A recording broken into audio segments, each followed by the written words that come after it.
ಪರಿಸ್ಥಿತಿಯನ್ನು ಇವತ್ತು ನೋಡಬೇಕಾಗಿದೆ. ಇನ್ನು 2 ಡಿವಿಷನ್ ಬಾಕಿ ಇದೆ, ಮೈಸೂರು ಡಿವಿಷನ್ನು ಮತ್ತು ಬೆಂಗಳೂರು ಡಿವಿಷನ್ನು. ಬೆಂಗಳೂರು ಡಿವಿಷನನ್ನು 25ನೇ ತಾರೀಕು ಮುಖ್ಯಮಂತ್ರಿಗಳು ನಾನು ರಿವ್ಯೂ ಮಾಡ್ತಾ ಇದ್ದೀವಿ. ಅದಾದ ನಂತರ ತಕ್ಷಣ ಮೈಸೂರು ಡಿವಿಷನ್ ರಿವ್ಯೂ ಮಾಡ್ತೀವಿ. ಅದಾದಮೇಲೆ ಒಂದು ಸಂಪೂರ್ಣವಾದ ರಾಜ್ಯದ ಚಿತ್ರಣ ನಮಗೆ ಸಿಗುತ್ತೆ. ಆನಂತರ ನಾವು ಇಂಟರ್ನಲ್ಲಿ ಚರ್ಚೆ ಮಾಡಿಕೊಂಡು ಯಾವ ರೀತಿ ನಾವು ರೈತರಿಗೆ ಯಾವ ರೀತಿ ಸಹಾಯ ಮಾಡ್ಬೋದು ಮತ್ತು ಸಾಮಾನ್ಯ ಜನರಿಗೆ ಯಾವ ರೀತಿ ಸಹಾಯ ಮಾಡ್ಬೋದು. ಈಗಾಗಲೇ ನಾವು ಈ ಏನು ನರೇಗಾ ಯೋಜನೆ ಇತ್ತು, ಅಂದರೆ ಈಗ ಅವರು ಜಿ ಎಲ್ಲ ಮಾಡಿದ್ದಾರೆ, ಅದರಲ್ಲಿ ಕೆಲಸ ತೊಗೊಳ್ಬೇಕು ಅಂತ ಈಗಾಗಲೇ ನಾವು ಸೂಚನೆಗಳು ಕೊಟ್ಟಿದ್ದೇವೆ.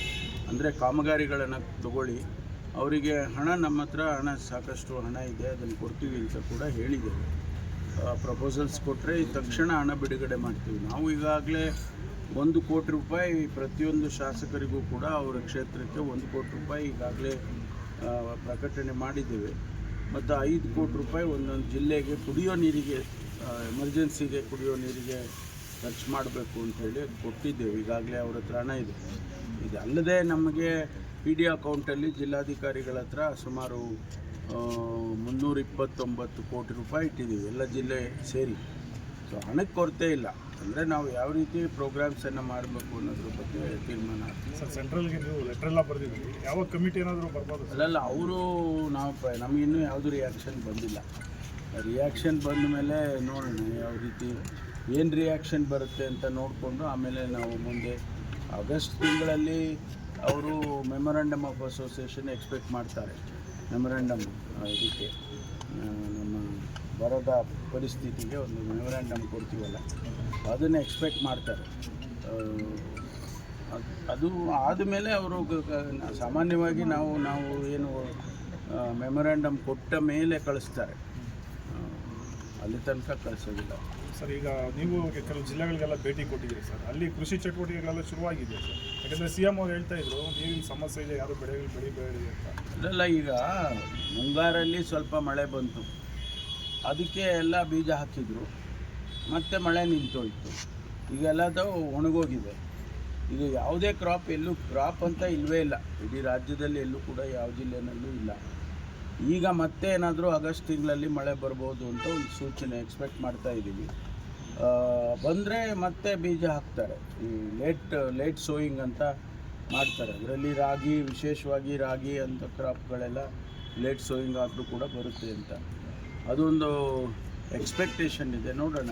ಬರದ್ದೇನು ತಂಡ ಏನಾದರೂ ಸರ್, ಆಮೇಲೆ ಈಗ ನೀಟ್ ಪ್ರಶ್ನೆ ಪತ್ರಿಕೆ ಸೋರಿಕೆ ವಿಚಾರವಾಗಿ ದೆಹಲಿಯಲ್ಲಿ ಗಲಾಟೆ ಆಗಿದೆ, ಲಾಠಿ ಚಾರ್ಜ್ ಆಗಿದೆ. ಈಗ ಸದನದಲ್ಲಿ ಚರ್ಚೆ ಮಾಡೋದಕ್ಕೆ ಅವಕಾಶ ಕೇಳಿದಾರಲ್ಲ. ಏಕೆಂದರೆ ನೋಡಿ, ಲಕ್ಷಾಂತರ ಮಕ್ಕಳ ಭವಿಷ್ಯ ಇದರಲ್ಲಿ ಇದೆ.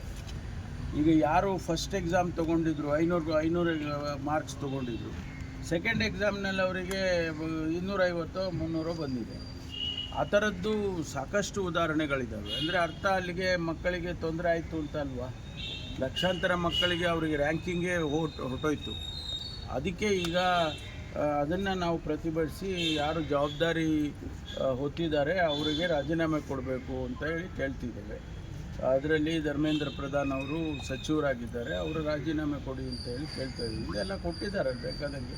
ಇಷ್ಟು ದಿನದ ಬಳಿಕ ಮೋದಿ ಅವರು ಬೆಳಗ್ಗೆ ಒಂದು ಎಕ್ಸ್ಟ್ರಾ ಪೋಸ್ಟ್ ಹಾಕಿದ್ದಾರೆ ಸರ್, ಫಾಸ್ಟ್ ಕೋರ್ಟನ್ನು ಮಾಡ್ತೀವಿ, ತನಿಖೆ ಮಾಡಿಸ್ತಿದ್ದೀವಿ ಅನ್ನುವಂಥದ್ದು. ನಾವು ವಿದ್ಯಾರ್ಥಿಗಳ ಪರನೇ ಇದ್ದೀವಿ ಅನ್ನುವಂಥದ್ದು ಇಷ್ಟು ದಿನದ ಬಳಿಕ. ಅಲ್ಲ, ಅದು ಸರಿ, ಅದು ನಾವು ಒಪ್ಕೊಳ್ಳೋಣ. ನಮ್ಮ ವಿದ್ಯಾರ್ಥಿಗಳ ಪರವಾಗಿದ್ದಾರೆ ಅಂತಲೇ ಒಪ್ಕೊಂಡ್ರು.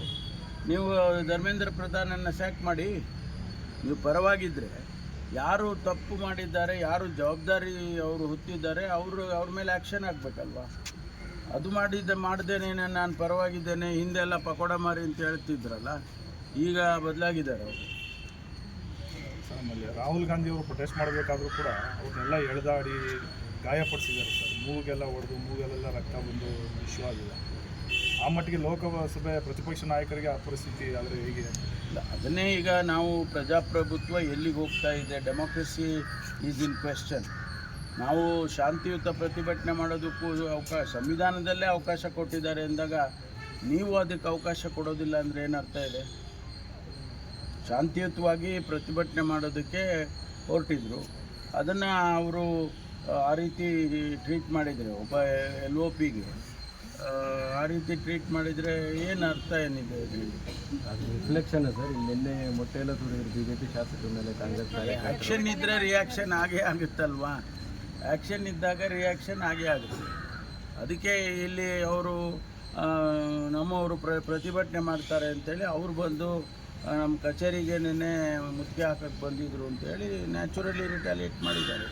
ಪ್ರತಿಭಟನೆ ಮಾಡ್ತಿದ್ದಾರೆ, ರಾಜಭವನಕ್ಕೆ ದೂರು ಕೊಡ್ತಾ ಇದ್ದಾರೆ. ಕೊಡಲಿ,